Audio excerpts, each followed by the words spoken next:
Right, we are live. We are live. All right. ZenGig is live with Gen XYZ. This is our weekly live stream, and today we are talking about something a little more polarizing than recent weeks. So let's just introduce ourselves to kick it off. I'm Pete. I'm the Gen Xer, of course. And I'm Peter. I am the Gen Y, the millennial. And I'm Ashley. I am the Gen Z.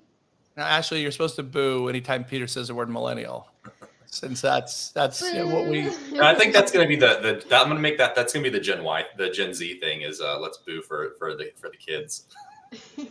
Well, I'll let you guys fight that out because as we know, everyone loves Gen X, so no drama here. But that was a very Gen X thing to say. Nobody remembers you guys. Sorry, no one cares.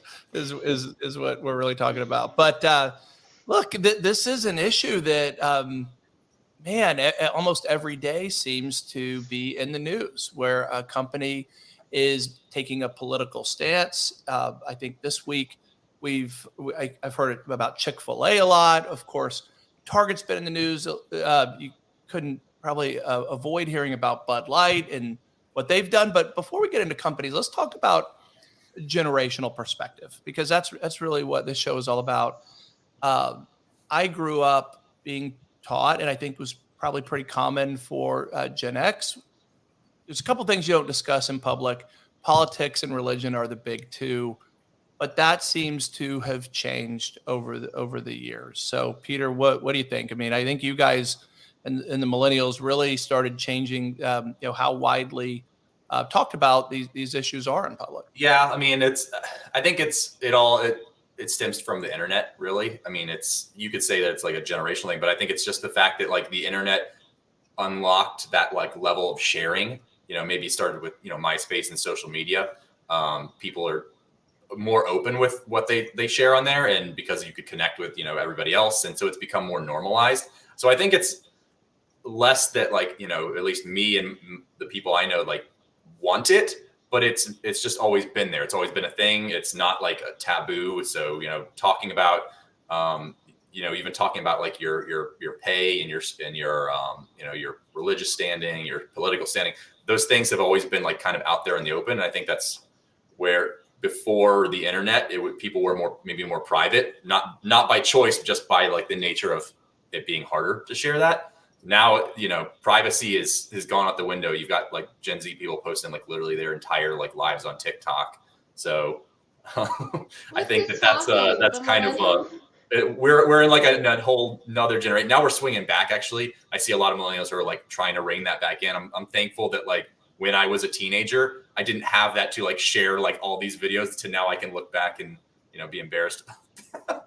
No, you millennials didn't have that to share as teenagers. You had to wait until you were adults to start sharing food. Exactly. Yeah. We're just sharing. Yeah, we're just sharing pictures of our avocado toast and stuff. So it's relatively benign, I think. Yeah, I do have to say. I mean, you guys started the whole influencer thing. You guys started the whole vlog. Like, here's my daily life. I'm going to the gym. I'm gonna go eat my avocado toast. So of course, Gen Z is gonna take that and run with it and just make it better. But I think our opinion with this is, I feel like a lot of Gen Z want or expect their employers to bring politics into the workplace. I don't know if you guys agree, but I mean, yeah, for sure. I mean, it's gone from don't talk about it to talk about it to if you want to, almost to you are expected to take a stance. So I remember I was at Tech Data Corporation. This is a big public company, a $20 billion organization years ago. I mean, this was 20 plus years ago now.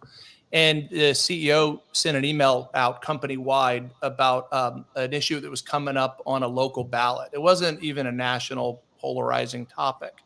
And I remember thinking how strange it was. And everyone thought it was strange that this guy would, bless you, this guy would send an email out suggesting that his employees take a stance on a particular issue. And it was so just unexpected. Now we're seeing something completely different, where employers are, well, I guess it started, political contributions have been happening for years, right? And Peter, you mentioned the internet as being one of the catalysts for change. I think you're right for sure with that. where things like political contributions are public. You can see what companies are doing. So maybe that also the 24-hour news cycle also, that we used to have that. You have the evening news and they talk about like, they're like, all right, we got actual events that we're going to talk about. Now it's like, we got to find things to talk about. So literally you know everything about everyone. Anyone can have a press conference at any time. All of that stuff's public. So, even if your tech data CEO had those, had political leanings, you probably wouldn't even know about them just because of it wasn't easy for you to know about them. Nowadays, like anyone can tweet out anything and now you know how he thinks. Yeah. They do, right? Surprisingly, yeah, exactly. They do. It's surprising to me. I guess that's from an opinion standpoint. So it still feels, I'll say, I don't know if I want to say inappropriate, but certainly unusual, abnormal for me to see companies taking political stance. But does it seem unusual to you guys? I don't think it seems unusual at all. I guess I'm just, maybe I'm acclimated into it. So it's the norm. And I think that's probably the case for most millennials, is seeing companies, unless they're like extreme in one direction, but taking which I think most of the big corporations, the stances they take are relatively benign compared to like what they could do. So I think that is, it just seems pretty ubiquitous. So it's kind of normal to me. I mean, I feel like it's normal too. Again, like I feel like we both like grew up with that. I feel like, the company is just trying to make money and just trying to please, the customers, but then it's also causing debate. So, well, I think you have to be careful, because say a company wants to foster, diversity within their own company, and that includes, you don't want to take too strong of a stance, really, because you're going to alienate. There's, especially for a big company, they're going to have people kind of all across the entire spectrum. And to truly have that diversity, you need to have all different voices to come together and have, come up with better ideas. So you don't want to just end up with an echo chamber of all of the same type of people, which I guess that's where I could see the downside of it. Well, you say, debate, but debate implies that to me, that there's two sides and both sides will be considered and heard and discussed. I think when it comes up today, which is also the reason I believe that I was taught to avoid it, it's more than just a healthy debate. It's a very impassioned argument. It's polarizing, and I don't see it that way personally. I think that in our country, in the workplace, in my personal life, I don't form opinions on people based on their political stances. I form opinions based on my interpersonal interactions with them. So, Peter, you and I think fall in different places politically. I think we've known that for years. It has nothing to do with how I feel about you as a person, as a professional, how we work together. I think you and I have had discussions about it. That no one gets upset by, but that's an exception, right? You're one of the few people I've talked about politics with at work, only because I know that it's not going to end up badly. By default, I avoid it because I don't want to bring an unnecessary argument into the workplace. I think that, that's the case. That's obviously the downside. And a lot of people, I think that they maybe have either poor emotional control or just whatever it is, that they are unable to, like that's not even just, a right or left thing. That's a kind of across the board thing. Is it seems like people, and you could blame it on all sorts of things, the news cycle, internet, whatever. People are unable to differentiate things and have like that, I guess the civil discourse. You can't, so maybe it is better in cases like that to not bring it up, because if you're on a team with 10 people and you don't having those kind of those open discussions, especially if you're not like a manager, you're forced to work with these people. It's better to be able to get along with them, at least be civil with them. That can be difficult, I think, if you're like complete opposites and you have a difficulty like separating that. Yeah, I feel like you have to know like, is this person going to be okay with me talking about it with them? Because again, like, if you talk to the wrong person about it, it could blow up very badly. But if you like, you know that that person like doesn't care, they're comfortable, and like the conversation's going to be healthy and not like destructive, then like fine. But like I've seen like friendships destroyed because of it, where both of them had like opposing views, and it just like turned them against each other. Well, the one friend was like completely fine with it, but like the other friend was just like, no, I can't be friends with this person. Like, this is just we're just so different. Like, and then they haven't talked to each other since. So I mean, like, I feel like Okay. why bring it up? If So with that said, I agree with that, and I expect we all have experiences over the past couple of years where we've seen longstanding relationships, friends, family break up. But in the workplace, knowing that, or first, do we all agree that it's so polarizing that there's a very good chance that it's going to end up badly when it comes up? I think so. Yeah. I mean, your miles may vary on this. I think that you if you know the person, you can take that, but you don't just go into a new company, a new job, and immediately start, putting that out there. It's morally right or wrong. I think that it's not the prudent thing to do. Okay, so if you walk into a room of 10 people today on any polarizing issue, it's probably going to be split 50-50 for the most part. So by default, you're going to alienate half the room. That's my perspective on it. You guys agree? I feel that most people are going to be probably in the middle. So you're not going to alienate, say, the middle five, but the ones on either end, there's probably going to be two or three that are going to be like, you're going to alienate. So yeah, I mean, out of 10 people, you might alienate two of them who have really strong beliefs one way or the other. Well, and now, I mean, if you look, Twitter is an interesting place to spend time lately. But now what you see is, if you're not extreme enough, even people you generally agree with are fighting with each other, right?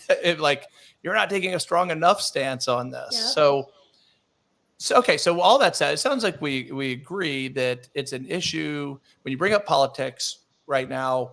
It's going to be met with anger, and that anger may in if the group is large enough, right? And so, yeah, we're talking about like an individual contributor on a team in the workplace. Like, do whatever you want, but just know that that's, it's probably not the pragmatic thing to do if you're gonna just, if you don't know your audience, I guess. Mm-hmm. So then why, knowing that, why do you think that this has become something that companies are going out of their way to take a stance on? So the easy route, if you're a company, a business, is to just not take a stance at all, right? But companies are taking a stance, going out of their way to do it. They have to know that they're going to upset a significant portion of their customer base, but they do it anyway. Do you think that's a bad idea? So I think it's become so ubiquitous. I think that it's normal now. And I was actually I read an article on Harvard Business Review about this, and where they did studies on just like how people felt, and the companies that actually remained the most neutral were viewed in a generally negative light, just because people believe that like you've got to have an opinion on it. So a wait and see, like I'll take whatever side wins type of thing, is viewed as like disingenuous and hypocritical. So companies are like, and this is people under 40, by the way. I'll caveat that. This is like, I think it said that like close to 2/3 of the people responded that way. They were like, if you have no apps, like if you're completely like neutral, it's generally like it's viewed as you're just kind of being opportunistic, and they don't. I guess consumers don't like that. So do you subscribe to that? Do you think that to me sounds like an illogical stance for the most part? I mean, me personally, I think that companies don't do anything that isn't going to make them money. I mean, they're going to follow the Milton Friedman thought process, which is that their duty is to their shareholders and to make money. So I think that if they think that it's going to make them popular with a certain group, I think it's I view it as pandering a little bit, but that's me personally. Well, do you think they're doing so? Most of this, I think, comes from a desire to for companies to give their employees what they want, and with less regard than is prudent, perhaps, to how their customers feel, because those are very different audiences to try to please at times. Your internal employees versus your external customers. To your point, that's who pays the bills. But we've seen a lot of the when you hear about tech companies, companies out in Silicon Valley taking a stance, it's usually to appease their internal employees, don't you think? Probably, yeah. I mean, that was actually in the article as well. As I think it was like 3/4 or even higher, maybe, of younger millennial and Gen Z would not work for a company that had completely different beliefs than them personally. So I think that a lot of it is that shift. Is that, I mean, Gen Z they're more socially active than any generation before, particularly because they've got TikTok and stuff. So I think they're reading the room and they're like, all right, we got it. We're not going to go too crazy, but like we got to be at least have a stance so that people can relate to us somehow. I mean, I think they're doing it because they need to. I don't think they're doing it because like they just choose to for no reason. Well, so it's fascinating to me, right? Where I think let's talk about Chick-fil-A, because they've been in the news on both sides of the political spectrum, where some number of years ago, I don't remember how long, maybe 5, 6, 7 years ago, they took a stance. I believe it was against gay marriage. And so they got a lot of press for that. Everyone was talking about it, boycott Chick-fil-A and not going to go there for if they don't side with the right answer politically. And then they've recently have been in the news because they're getting involved in DEI, and they're hiring a diversity, equity, and inclusion executive to. That guy was hired in 2022, by the way. I don't understand why this is just coming out now. Like, all of this has been in place for like 2 years. I didn't know that. So yeah. I've only heard about it a lot over the past couple of weeks. I don't pay that close attention to it, but that's kind of my point. Like, I could not care less as a consumer of Chick-fil-A. My kids, by default, want to go from to Chick-fil-A if they're given the option on what's for dinner, whether they're far left, far right. I could not care less if I like their chicken sandwich. Like, they sell chicken. Why do I? That's the thing is, it's like you had people on. Well, now you're gonna have people on both sides that have boycotted Chick-fil-A. Chick-fil-A doing just fine. Right. By the way, that's the point. I think people are full of crap for the most part with their. At the end of the day, they want a good chicken sandwich. Their morals are like less important than chicken sandwich. I mean, do you know anyone who's I mean, we all have friends who are extreme politically on one side or another. I don't know anyone who's ever said, "Hey, I'm not going to Chick-fil-A." I mean, they maybe beat their chest about it publicly and on social media, but I think I don't think that accurately represents what I don't go to Chick-fil-A as much because the line is always super long. Yeah, it's not, and that line's not long because they're being boycotted, right? Yeah, exactly. No, I don't. I mean, I don't. It's funny because I've heard, people that they're boycotting stuff. Some of the companies that are being boycotted, Disney is being boycotted. At the end of the day, if your kids want to go to Disney, there's not really a substitute for that, and you're going to end up, watching a Disney movie or something. So yeah. I think that's such a ubiquitous company. Like, people can buy it, but I don't think the companies don't care. Same goes for Target. Everyone's trying to boycott Target right now. I love Target. Everyone loves Target. Everyone. Well, specifically in a niche like that, like, who are you going to go to instead? Like, right? Like, there's nothing else better than Target. All like the influencer moms go there. Like, everybody goes there. Even the little kids have like the Target shopping carts. Like, I used to work for Target, so I'm biased. I'm biased on that one, but so when you this is a good example because you work for Target. Did you have any idea or opinion? Well, did you have any idea about what? It's even hard for me to say how Target feels politically. Target is a faceless. And I mean, they're a huge company. They own like half of Minneapolis. So someone's making the decision somewhere, to take this stance. And so do you think that Target expected that issue to blow up? Did when they decided? I think they probably took it into account, but at the end of the day, they were like, it's the benefits outweigh the. I mean, they've always been kind of leaning that in that direction. So I'm not surprised about it. And I think at the end of it, I mean, when I worked for Target, I worked in logistics. So I was the one like putting out merchandise and stuff. So they, I don't think they care. But in an organization that size, there's a board of directors. Do you think the board of directors, well, I'm assuming Target's public. Yes. Yes. Yep, Target's public. So did the board of directors weigh in to say, this is where we fall politically? I suspect not.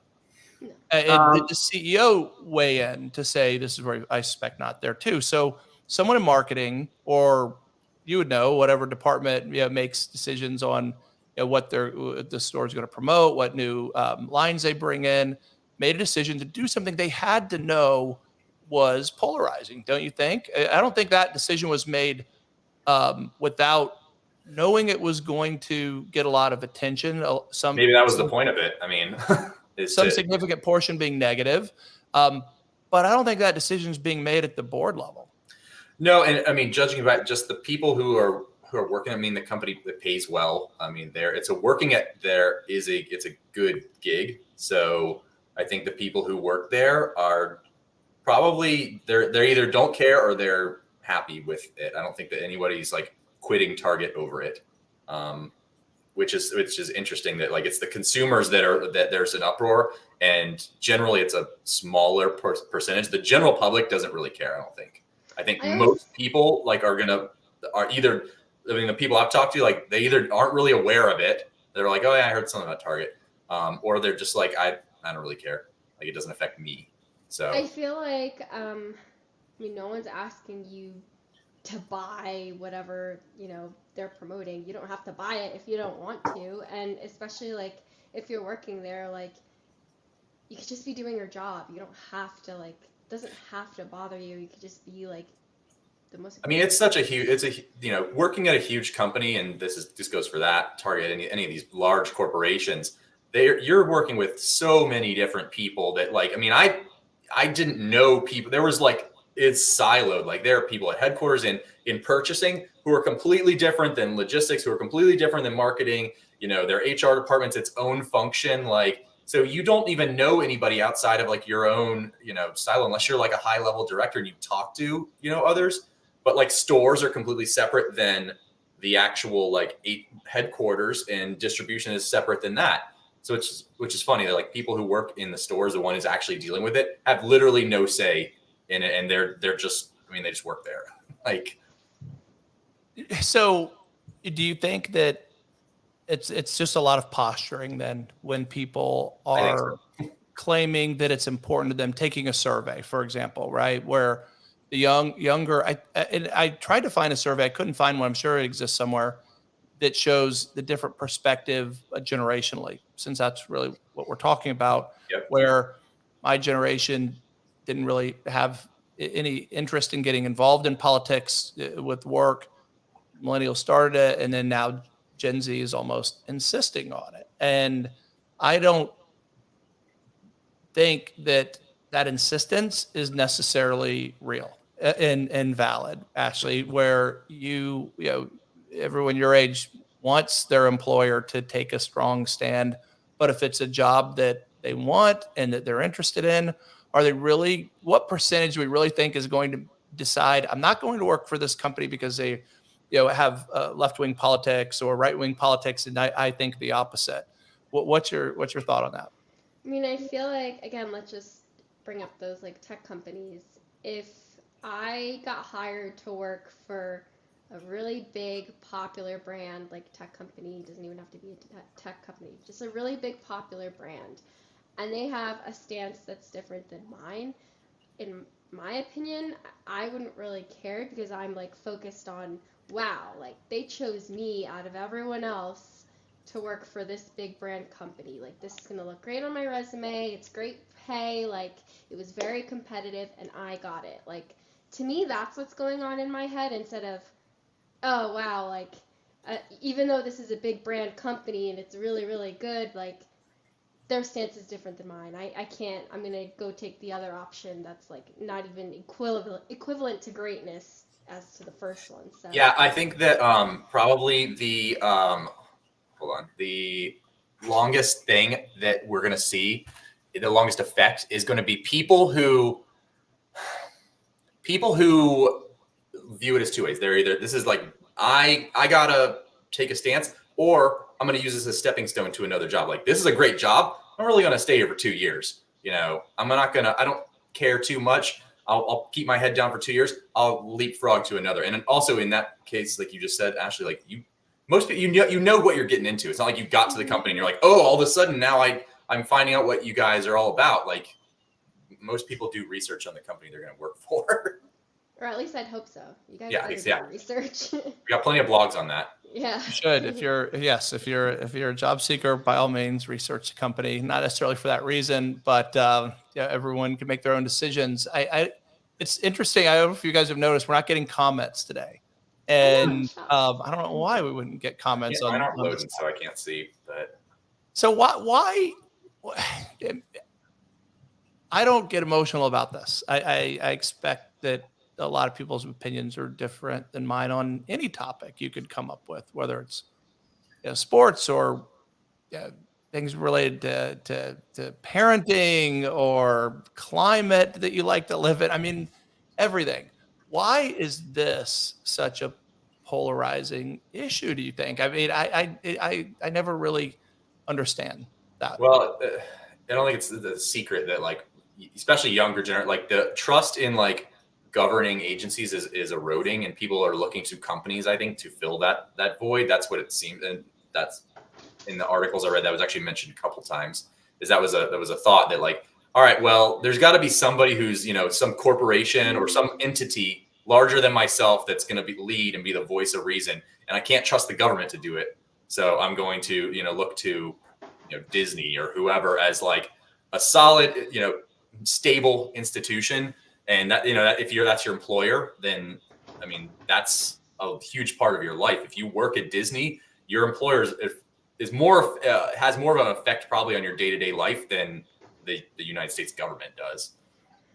We did get a comment from Cameron. Politics can be a tricky thing to comment on. My opinion is that unless it's immediately relevant to the job, it has no business in the workplace. Yeah, and so I think that is exactly the stance that I would have. And I, as an employer, see no upside to taking a political stance, and I see lots of downside. And that's what I find so strange about an organization like Disney, who they make their money because of kids, right? And they take they've gotten involved in things that they know people feel very passionate about, and they're choosing to do it anyway at some risk to the business, right? And it's interesting because in an attempt to, I think Disney, this is going back a year or so when they really started getting in the press a lot and arguing with things that were going on in state politics, and now DeSantis, it comes up a lot now that he's running for president, and things that he said are being used against him and or in support of him. It's kind of a very commonly brought up thing right now. But Disney had to know that they were going to alienate and upset some significant portion of their customer base. And they did it, from what I can tell, that they said, well, we did it for our employees. We wanted to make our employees happy. But at the same time, they're upsetting a significant portion of their employee base. So why not just come out and say, this is it. We're here to entertain. We're here universally. We're here to make great movies and have great theme parks and everything else that Disney does in broadcasting. Why wouldn't that be enough? Go ahead. I feel like just like a celebrity, when something or someone is so popular, they can be like a voice. Like, for example, like me right now, like no one would listen to me. Like I'm barely a voice. I'm very small. But everyone that's higher up, like celebrities or Disney, people expect them, since they have a voice, or since everyone knows about them, they expect them to advocate for any issues or stances. So they have core, like they have a mission statement, right? Any company has a mission statement and they claim that they believe, and that's where I think it goes back to the hypocrisy thing, whereas customers, if you're going to have these are our core beliefs type of thing, then you got to have a stance. You can't have core beliefs and then be like, but we're actually neutral. Like, well, but why would core beliefs of a company that is, I mean, Disney's are like, we want to entertain everybody. We're trying to, so I think that plays into, they can't be like, okay, we want to do this, but we're going to abstain from having any sort of stance. By the way, Disney's been the way they are, the leaning that they are for like my entire life. I mean, it's not like they're like this is a new thing for them. So anybody who works at Disney kind of knows what the Disney culture is. I mean, I don't think that anybody works there and is like super surprised that Disney's going to be Disney. Also, they're such a huge company that I would argue that alienating their customer base, like they occupy such a niche. Like they have movies, they got streaming, they own parks. They're a huge conglomerate. I don't think that they're gonna fail. Like who's looking at Disney? Or let's just go back to Chick-fil-A, because that one just makes me laugh. Right, the fast food chicken place being expected, caring about how they, and again, I don't even know who they is. So if it's the CEO who's now, I think, the chairman, why would I even listen to? I don't even want to. I could not care less what that guy believes politically. I just care whether the chicken's good, and I wish the line were shorter, like you do, Peter. But I don't like who's looking to that for your. I don't think that they, like, from what I understand, the stuff that like they've done that's making people mad isn't even that extreme. So I think it just goes back to like manufactured outrage that like a small group, because of social media and everything, are like, this is the worst. Whereas most people are like, I don't care. I don't. And if Twitter did not exist, I guarantee that nobody would care and it wouldn't even be a thing. Yeah, I mean, I can't say I care either. Unless they take something off of the menu, then I'll get personal. Yeah, people are going to be boycotting because they take the spicy chicken sandwich off, not because of, they hired somebody. Keep the menu items, but okay, everything else. So where does this all lead, right? I heard an ad a couple days ago for a job board that now exists just for conservative companies. So if they post on this job board, apparently they're signaling that they are, they have conservative politics, right? As an organization, which I'll say it again, like I don't understand how an organization that's not involved in politics has even a political opinion that counts for anything. But nonetheless, that's being used as a mark. That is 100% a marketing thing. I mean, kudos to the people who came up with that idea, because I'm sure that there's a niche for that. We know there's a niche for everything that's extreme, but where's this heading? Is this heading to where employees, because if we take just the path that we're on from my generation, not only not getting involved in these things publicly, but being told, raised to not get involved. I mean, I think Mark Twain it was his quote originally. So prior to my generation, this was a thing, and now it is trending in a direction where the surveys that we see say employees expect, if not demand, in some cases, for their companies to take a stance. So that trend is undeniable. Where does it end up?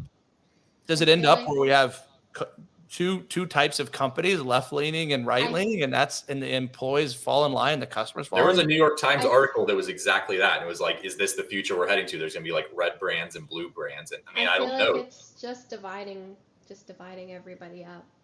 So at the end of the day, I think a company, the ones that stay more towards the middle are probably going to be the more, successful ones. I think with smaller businesses, if that's part of your niche and that's part of you have a specific audience, you can afford to do that. If you're like, hey, all of my customers believe a certain thing, I'm going to be a extremely polarizing business because my customers are all in this, they live in this area, or they all believe this type of thing. 90% of them, that's good for you because that's going to build loyalty and whatever. But larger ones, I think they're going to kind of try and stay, outside of it. I hope And from what I see, people are swinging the other direction where they're trying to like rein it back in a little bit, where they're just, I guess I could see it could get people reining it back in where they realize like, hey, I want to try and take back some of my privacy, which is that's a people on the internet not posting everything and trying to like detox from social media and everything. That's where I hope it's going, rather than, everybody knows all of your beliefs from the time you were 15, till now. Yeah. All right. Well, look, we're not getting comments on this one. Thanks, Cam, for jumping in. I wish we were, but I think people are afraid to talk about these things. I know that a lot of us were encouraged to not talk about it. I know a lot of us had bad experiences talking about this, and not just publicly, but in family circles and friend circles, neighborhoods. There's been a lot of difficulty, but I think, can we all agree that needs to stop? That we need to let people have their own opinions, and as long as we don't expect everyone to agree with us, we'll probably get along a lot better. Yeah, I think that people need to stop, worry about the ones in your, immediate life. And most people can get along with anybody that's their next door neighbor or whatever. They're having, issues when you're arguing with somebody across the country you don't see. I think that everybody should just tone down the internet raging a little bit. It's like you got along with them. It's like you got along with them before, but then as soon as you found out like their opinions, you're like, oh, I can't talk to this person anymore. Why? You guys are perfectly fine before it ever got brought up. Like, just don't talk about it. Like, you guys just stop watching the 24-hour news cycle. Stop, take yourself off and stop getting outraged by things that are mostly performative. Yeah, for real. All right. Well, then before we go, we have to do this, Ashley. I need to find the right way to bring this up. It is time to put you to the test. Okay. See if you recognize a band that was very, very popular in the 80s. And they're coming to concert in Tampa in a couple weeks, and I'm going. So this is one that we'll see. I'm going to list some songs and see. Right, Peter? All right, let's see if I know it. All right, ready? Hungry Like the Wolf. Oh, Duran. I know how to sing it. Peter, I mean, she didn't even hear you. That was awful. Did you hear him? I know, it's like the Hungry Like a Wolf. Okay, so that's the song. I know the song. I'm not good with names, guys.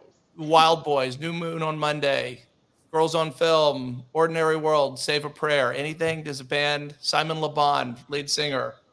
Just the Hungry Like a Wolf song is just. You know the song. Tell me the songs. I'm good with knowing the songs, not like the band names. Okay, well, the band is Duran Duran. So to be fair, I wouldn't have, if I don't know the other, like, I mean, I only know like 2 of their songs. So like, if you hadn't said Hungry Like the Wolf, I probably would have been like, All right, well, look, we'll go out to Duran Duran music, and we do that. Can you hear the music in my headphones? Yes. I don't. All right. Is it going? No, we can't hear song, Duran Duran. I'm listening to it in my head. Yeah, I know. I'm like hearing the do-do-do-do.